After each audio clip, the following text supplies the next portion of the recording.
काल आंदोलन झालं, काल झालंय ना आंदोलन.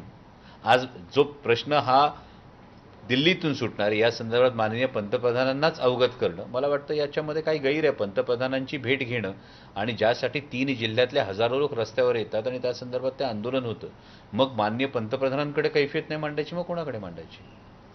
तर याचा संबंध मला वाटतं लगेच डिलिमिटेशनच्या बिलाशी किंवा लगेच एनडीएमध्ये ढकलायच्या संदर्भात हा लावला जाऊ नये असं मला वाटतं. पण महत्त्वाचं म्हणजे या सगळ्या भेटीवरती पंतप्रधानांचं काय काय त्यांनी आश्वासन दिलं?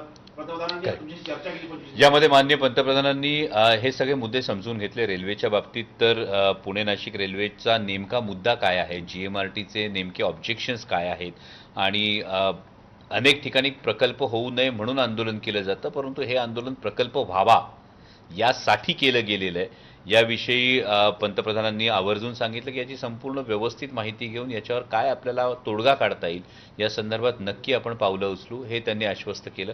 पीएम गतिशक्ती टर्मिनलच्या बाबतीतही तीच गोष्ट होती. एकूण हेल्थच्या बाबतीमध्ये इंद्रायणी मेडिसिटीचा प्रकल्प आल्यानंतर निलेश लंकेंनी सुद्धा हेल्थच्या बाबतीतले अनेक मुद्दे जे उपस्थित केले त्या संदर्भात सुद्धा एकूण पब्लिक हेल्थ स्ट्रेंथनिंग आणि कॅन्सरचा जो प्रिव्हेलन्स वाढतो या संदर्भात आपल्याला काय करता येऊ शकतं, पीएम केअरचा फंड कसा वाढवू शकतो या संदर्भात या सगळ्या ज्या चर्चा होत्या, मला वाटतं या जास्तीत जास्त या पॉलिटिकलपेक्षा या पॉलिसी मेकिंगच्या संदर्भातल्या चर्चा होत्या आणि त्या अतिशय सकारात्मक झाल्या. पॉलिसी मेकिंगच्या संदर्भामध्ये वेगवेगळे मंत्री, तुम्ही रेल्वेचं नाव घेतलं तर रेल्वे मंत्री आहेत, लॉ अँड ऑर्डर असेल तर अमित शहा आहेत, किंवा दुष्काळ असेल तर त्या संदर्भामध्ये एनडीआरएफ हे अमित शहाकडेच येतं.